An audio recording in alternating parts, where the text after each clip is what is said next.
प्रहलाद को, और आप भी भैया राम की रटना लगा तो तुम्हारा भी कल्याण हो जाएगा। अब आरती होने में है, जोर से ताली बजा, प्रसाद मिलेगा। देखो कितनी जोर से ताली बजाएंगे प्रसाद के नाम पर। प्रहलाद को लाग रही राम रटना, प्रहलाद को लाग रही राम रटना,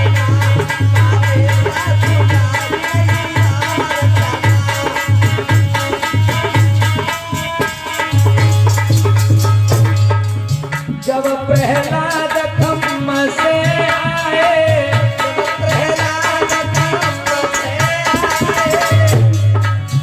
जैसे ही प्रहलाद खम्मा के पास में पहुंचा, जहाँ खम्मा था, तो उसी खम्मा पर एक भगवान चींटी का भेष बना कर, जो छोटी सी चींटी होती है उसका भेष बना करके खम्मा पर रेंगने लगे।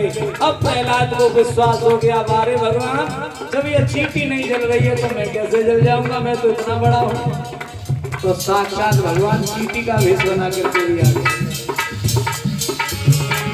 अरे चींटी को रूप धारी आए पुनारे प्रहलाद को लाग रही राम रटना, अरे चींटी को रूप धारी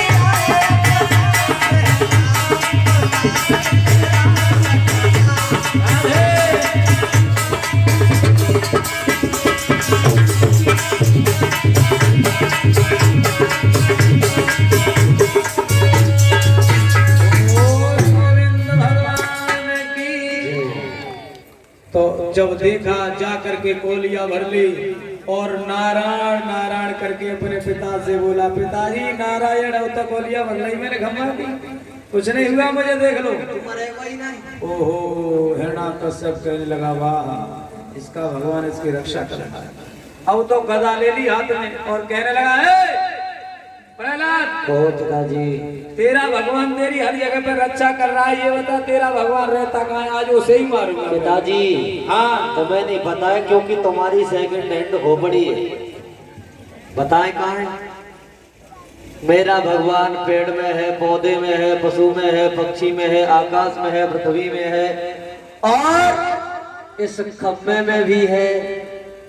खम्भे में? हाँ, प्रहलाद की बात को सुन के हिरण्यकश्यप कहने लगा, सही कह रहा है, इस खम्भे में तेरा भगवान है, अगर इसमें नहीं होता तो आज तू बचता नहीं।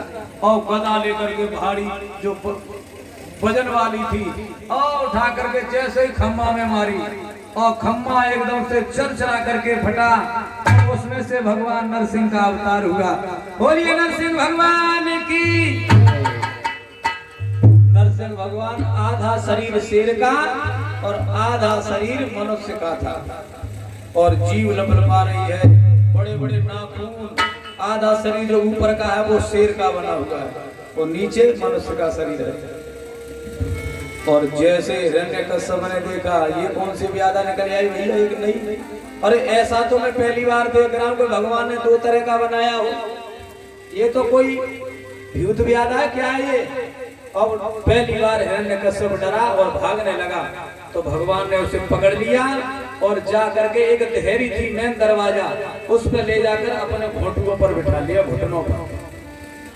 और जैसे ही मारने के लिए तैयार हुए, उसी वक्त कहा, जैसे ही मारने के लिए तैयार हुए भगवान नरसिंह, सोई हंसने लगा हिरण्यकश्यप, अरे भगवान तुम मुझे मार नहीं सकते, क्योंकि मैंने अमर वरदान ले रखा है, क्योंकि मैंने ब्रह्मा जी से अमर वरदान लिया था, मुझे तो नीचे ऊपर भीतर बाहर कोई मार ही नहीं पाएगा। तो भगवान ने हाथ रोक लिए, चल पहले मैं तेरे वरदान पूरे कर देता हूँ तभी मारूंगा, किसी साधक का जब तक मैं वचन पूरे नहीं करूंगा तब तक मारूंगा नहीं। अब बोले भगवान नरसिंह उस हिरण्यकश्यप से, भैया हिरण्यकश्यप तूने एक वरदान मांगा था, हाँ। कि मेरी मौत नीचे हो न ऊपर, अब ये बता तू कहाँ पर बैठा है। महाराज बता जल्दी। तुमने तो हमें अपने घोटुओं पर रख लिया है, ना तो मैं से ऊपर कह सकता हूँ और ना ही नीचे कह सकता हूँ, ये भी वरदान मेरा पूरा है। जमीन पे तो नहीं है तू?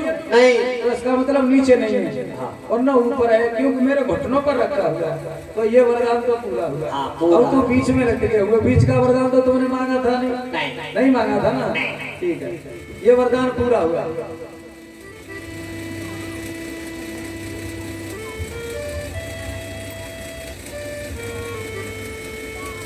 भाइयों, श्री सुखदेव जी बोले, हे राजन परीक्षित, दूसरा वरदान मांगा। तूने ये वरदान मांगा था, मेरी मौत न भीतर हो न बाहर हो। अब ये बता, तू भीतर है कि बाहर? भगवान देखो, आप हमारे लिए तहरी में लेकर के बैठ गए, ना तो मैं से भीतर कह सकता हूँ, दरवाजे पर लेकर के बैठे थे उस समय, और ना उसे अंदर कह सकते ना बाहर। एक वरदान और मांगा था, न दिन में मरू न रात में। देख शाम का वक्त हो रहा है, न इसे दिन कह सकते न रात, क्योंकि संध्या की वेला है। सूर्य छुपने वाले ही, न दिन कह सकते न रात। ये वरदान पूरा हुआ। अब हिरण्यकश्यप के प्राण घबराने लगे, ये तो वरदान पूरे हो रहे, कहा मैंने और वरदान मांगा था? एक और वरदान मांगा था तूने कि किसी अस्त्र शस्त्र से मेरी मौत न हो। देखना मेरे हाथ में क्या है, जो कुछ नहीं दिखाई दिया। नाखून थे बड़े बड़े, कुछ नहीं है मेरे हाथ में, केवल नाखून है। और मनुष्य का शरीर तूने बताया था कि 84 लाख जितने मनुष्य जीव हैं, उनमें से कोई न मार पावे।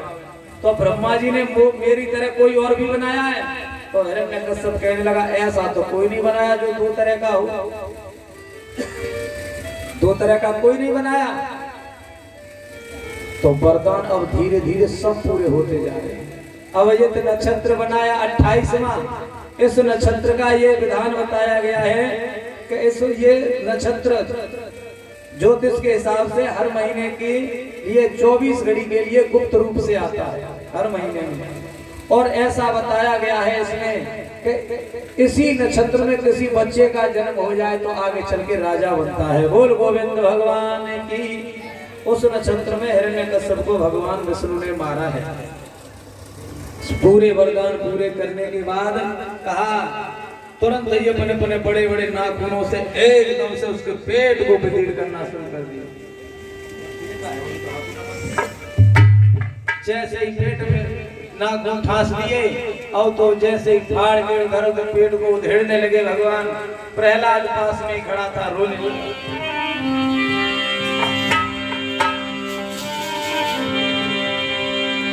आरे चेत धरो नरसिंह, रूप धरि हिरणा को समान।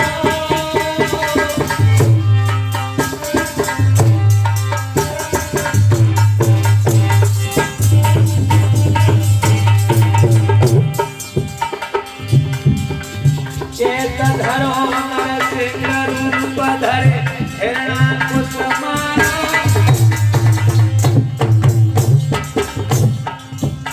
है गयो शाम को भक्त बेहरि पे बैठी उदर पारो।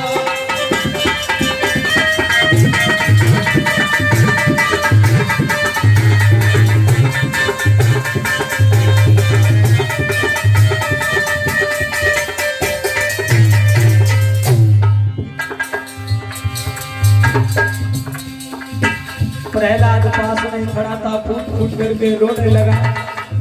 देखो भक्त कैसा भी हो, कम से कम उसको अपने की याद तो आ रही है। क्यों? कैसा भी था मेरा पिता ही तो था, आज मेरी वजह से मेरा पिता मारा गया।